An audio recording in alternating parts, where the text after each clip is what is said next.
몇 주간에 걸쳐서 여호수아서를 가지고 말씀을 전해왔습니다. 오늘은 여호수아에 나오는 그 기브온 족속과 관련된 어떤 어머니의 얘기를 통해서 또 말씀을 전할까 합니다. 먼저 조금 전에 읽은 사무엘하 21장을 중심으로 그 배경을 한번 살펴보겠습니다. 때는 다윗이 왕이 돼가지고 이제 이스라엘을 다스리기 했던 때입니다. 그런데 가뭄이 오는 겁니다. 1년도 아니고 2년도 아니고 3년씩 계속해서 가뭄이 이제 온 거예요. 옛날이나 지금이나 가뭄이 오면은 그 나라의 지도자들 또 왕들은 걱정이 많습니다. 왜? 가뭄 때문에 농사를 못 짓고 백성들이 핍절하게 되고 어렵게 되잖아요. 그래서 이제 다윗이 하나님께 간절하게 기도를 합니다. 하나님, 왜 이렇게 우리나라에 가뭄이 계속됩니까? 무엇이 잘못됐습니까? 하고 하나님께 간구를 하는 가운데 하나님이 다윗에게 그 대답을 주십니다. 하나님의 말씀이 이는 사울과 피를 흘린 그 집을 인함이니 저가 기브온 사람을 죽였음이라 하십니다. 그러니까 3년에 걸쳐서 계속 가뭄이 일어난 이유가 사울 왕과 그의 자손들이 기브온 사람들을 죽였기 때문이다 라는 말씀이에요.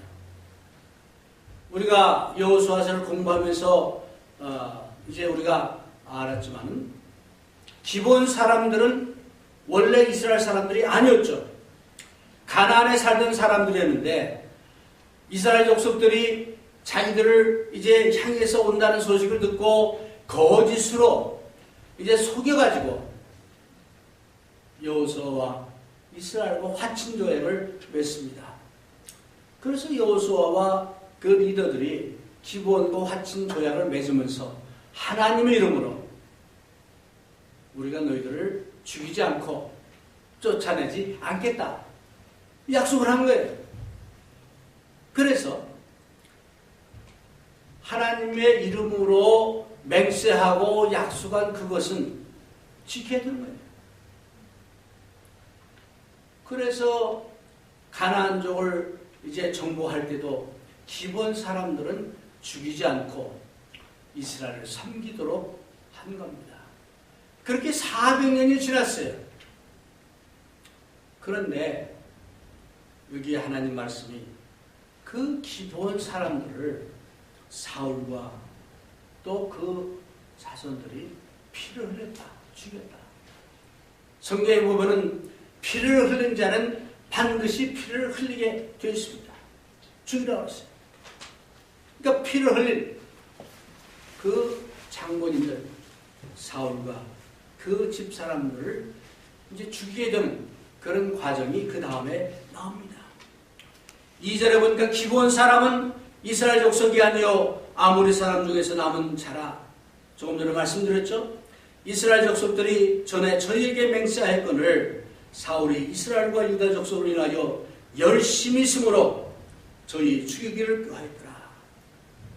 그러니까 사울이 유다 족속에 대해서 열심히 있어서 기브온 사람들을 죽였다고 그러는데 어떤 열심인지는 모르겠어요. 그래 추측컨대 이스라엘 사람들, 유다 족속들을 좀 기분 좋게 하기 위해서 그들의 마음을 사기 위해서 기브온 사람들을 죽였다는 그런 내용이에요. 네.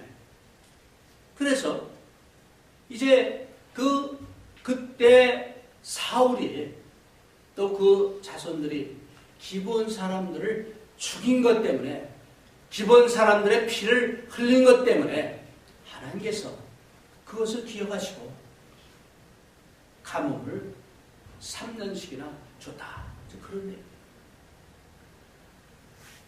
그러니까 다윗이 하나님 말씀을 듣고 기브온 사람들의 대표를 이제 궁중으로 부릅니다. 묻습니다. 우리가 어떻게 하면은 너희들을 속죄할 수 있겠냐? 우리가 어떻게 해야 속죄함을 받을 수 있겠냐? 하고 다윗이 묻는 거예요.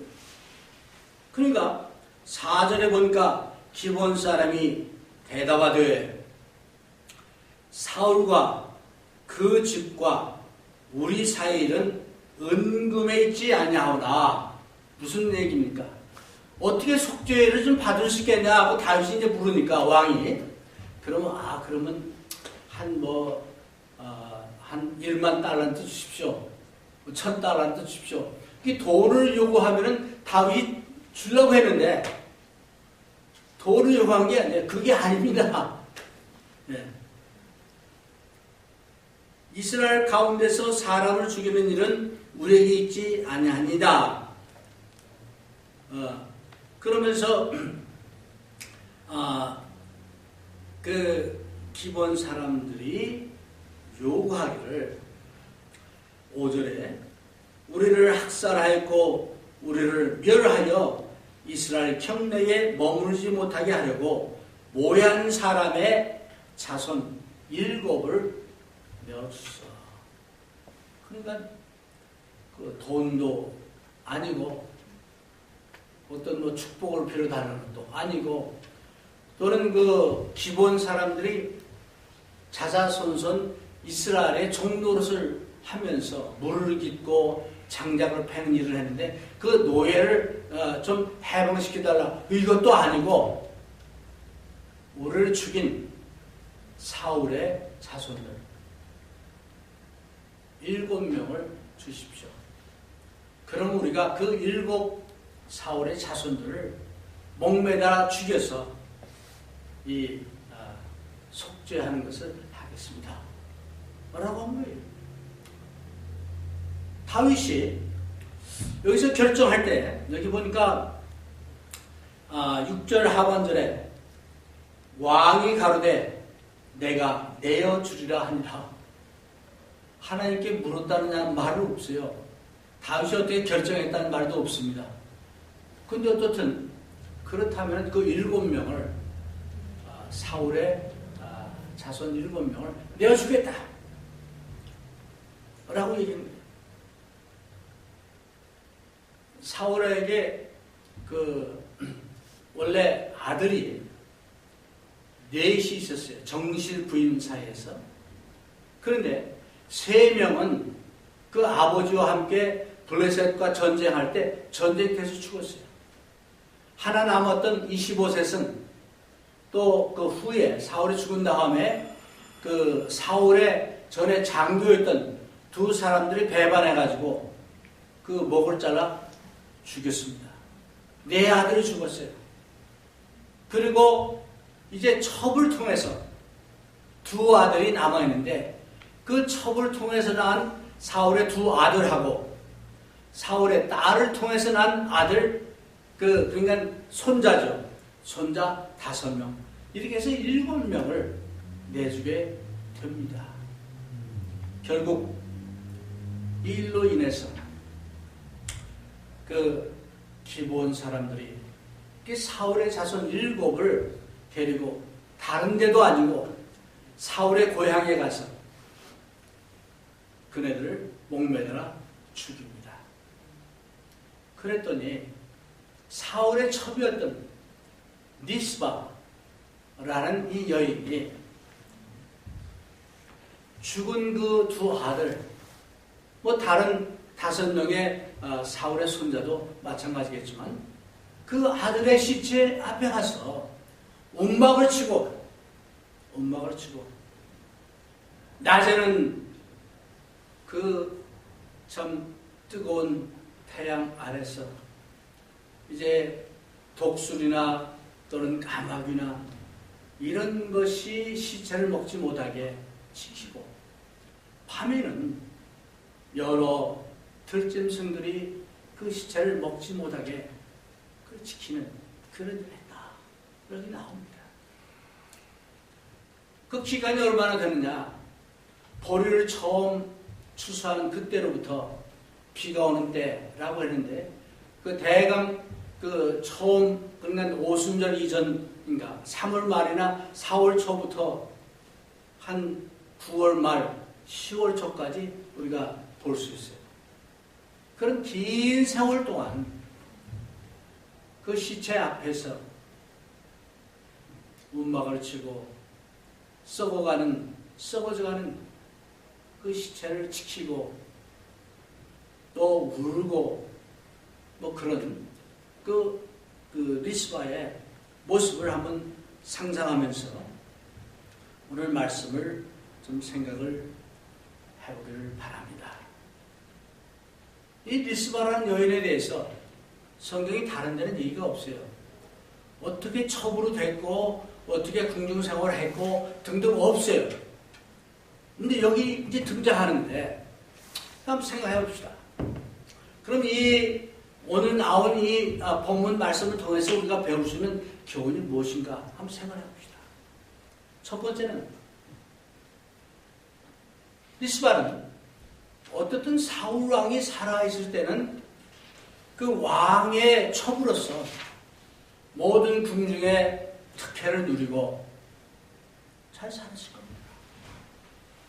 정실 부인은 아니었지만은 아들도 둘이나 낳고 그 왕의 어떤 여인으로서의 모든 혜택을 누리고 잘 살았을 거예요. 또 왕의 첩으로까지 되기까지는 나름대로 인물도 특별했을 것이고 뭐 모든 게 갖췄기 때문에 거기까지 갔을 겁니다. 그렇게 살았던 이 리스바라는 여인이 어느 날 갑자기 자기가 믿고 섬겼던 그 왕도 죽었고 왕의 다른 아들들도 다 죽고 사울 왕의 그 계통 사람들은 다 완전히 사라지고 다윗 왕조가 이제 들어선 거 아니에요. 그러니까 모든 사람들의 말하자면 천덕꾸리가 되는 그런 상태가 된 거예요. 근데 어느 날 갑자기 그나마 두 아들이 있었는데 아들을 의지하고 믿고 지냈는데 이 아들을 잡아다가 죽인 거예요. 더더군다나 그 다윗 왕이 그걸 허락을 해가지고 아들이 죽었습니다. 그러니까 이 리스바의 그 상황을 보면서 야, 그렇게 평안하고 모든 걸 갖추고 살다가 어느 날 갑자기 이렇게 될 수도 있다. 우리가 볼 수 있어요. 궁중에서 평안하게 모든 종들의 성경을 받고 살다가 갑자기 이렇게 되니 얼마나 힘들겠어요. 네. 그 마음의 상처, 마음의 아픔, 이건 아무도 모르겠죠. 바로 그런 리스바가 자기 아들 시체 앞에 가서 움막을 치고 지금 이 일을 한 겁니다. 그럼 왜 리스바가 그렇게 했을까? 우리 한번 생각을 해봅시다. 이미 아들은 죽었어요. 자기들의 영화는 이미 끝났습니다. 아무리 움막을 치고 그 앞에서 농성을 하고 지켜도 그 아들이 살아 돌아오지 못합니다. 그러나 리스바의 마음속에는 적어도 우리 아들들이 이렇게 정말 의미 없이 범죄자의 그런 모습으로 죽는 것은 놔둘 수가 없다. 그 어머니의 애절한 간절한 그런 마음이 있었기에 그 일을 하지 않았겠습니다. 저는 여기서 그 리스바 그 어머니의 용기를 한번 살펴보기를 원합니다. 자, 궁중에서 평안하게 정말 모든 보호를 받고 살다가 어느 날 갑자기 그 아들이 참 뭐 그 왕도 죽었고 죽었는데 그 들녘에 독수리가 위에서는 시지 때때로 그 시체를 먹으려고 이러고 있고 뭐 여러 가지 새들이 또 그러고 있고 그런 상태에서 그 새들을 쫓고 그 더위를 맞아가면서 지킬 수 있는 것은 어머니만 가질 수 있는 그 용기 막 그게 아닌가 싶습니다. 우리 한국은 6.25 전쟁을 겪으면서 많은 이야기들이 있습니다. 뭐 이북에서 편하게 잘 살다가 갑자기 이제 전쟁을 만나가지고 아이들 뭐 넷을 데리고 다섯을 내려오다가 남편은 붙잡혀서 죽고 혼자서 생전 굳은 일을 하지 않았던 그런 분들이 정말 사남매를 키우고 뭐 이런 얘기 많이 듣잖아요. 어머니니까 그게 할 수 있어요. 아마 리스바도 그런 어머니로서의 그런 용기가 있었기에 자기의 목숨이 또 건강이 어떻게 되는 거 상관없이 뭐 5개월, 6개월을 그런 거 들려내서 이런 것을 겪지 않았나 이런 생각을 해봅니다. 어찌 보면 하나님도 버렸습니다. 그렇잖아요. 성경에 보니까 일반적으로 성경에 보니까 아버지가 지은 죄를 자식이 대신 지지 않는다고 그랬어요. 성경에 분명히 나와 있습니다. 일반적으로. 그런데 사울왕이 저지른 죄 때문에 그의 아들들이 죽임을 당한 거예요. 그런데 하나님께서는 하나님의 이름으로 이제 맹세하고 약속하는 것은 절대로 패해서는 안 된다는 말씀이 있습니다. 사울왕은 자기가 지은 여러 가지 많은 죄로 인해서 정말 비참하게 자기 다른 그 세 아들들과 함께 죽임을 당했습니다. 이미 죄값을 다 받았어요.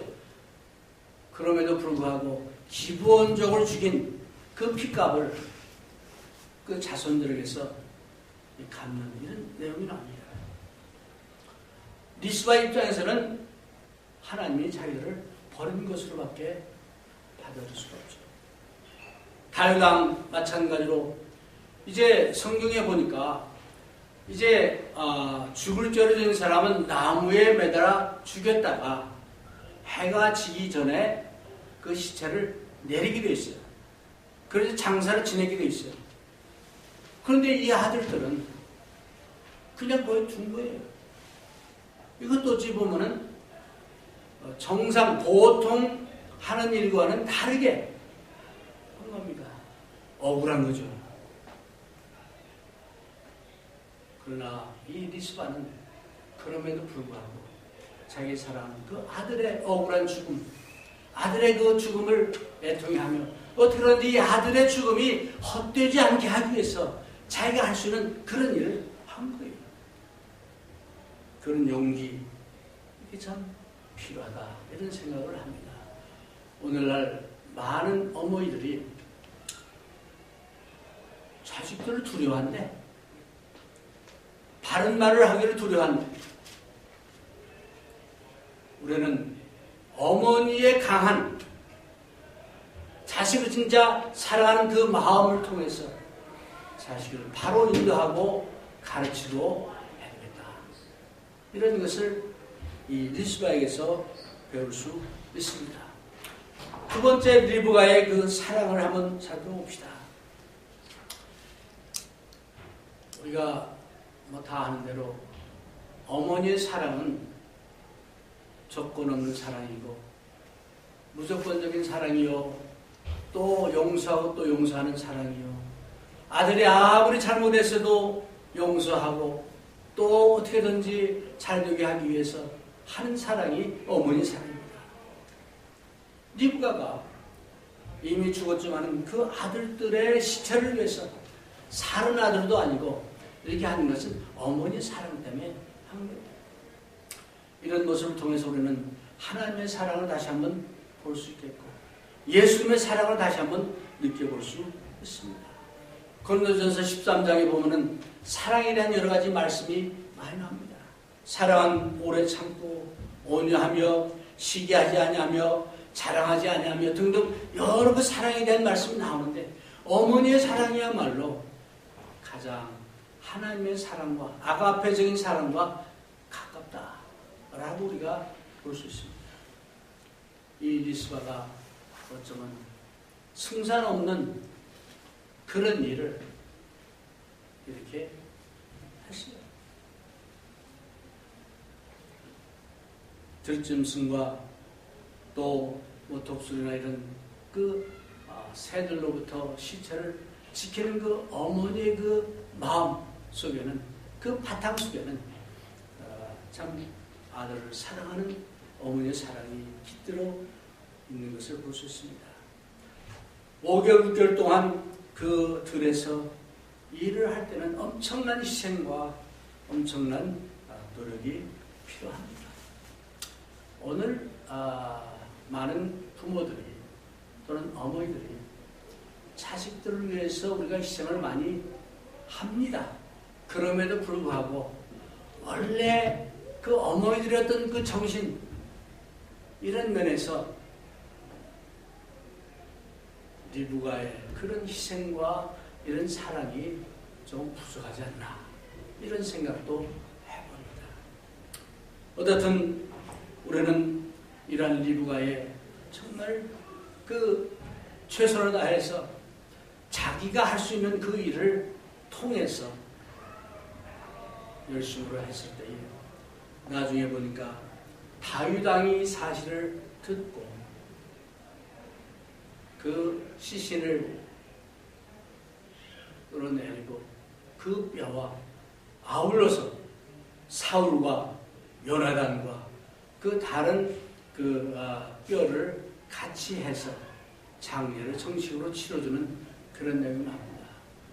근데 이 리브가의 이 행동이 헛된 것이 아니고, 그의 그 행동이, 그의 사랑이, 그의 희생이, 그의 용기가 왕에게도 들려졌고 하나님께도 들려진 거예요. 그래서 하나님께서 마지막에 보니까 이제 비를 내릴 때까지,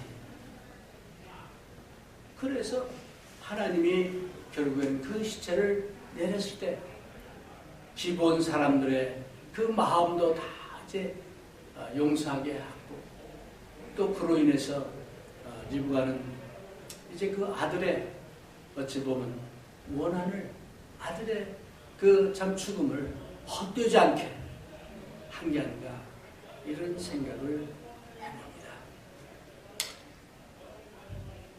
인생의 가장 밑바닥 어려움에 있을 때 리브가는 어머니로서 이런 사랑과 희생과 용기를 가지고 자기의 아들들의 죽음을 헛되지 않게 한 것입니다.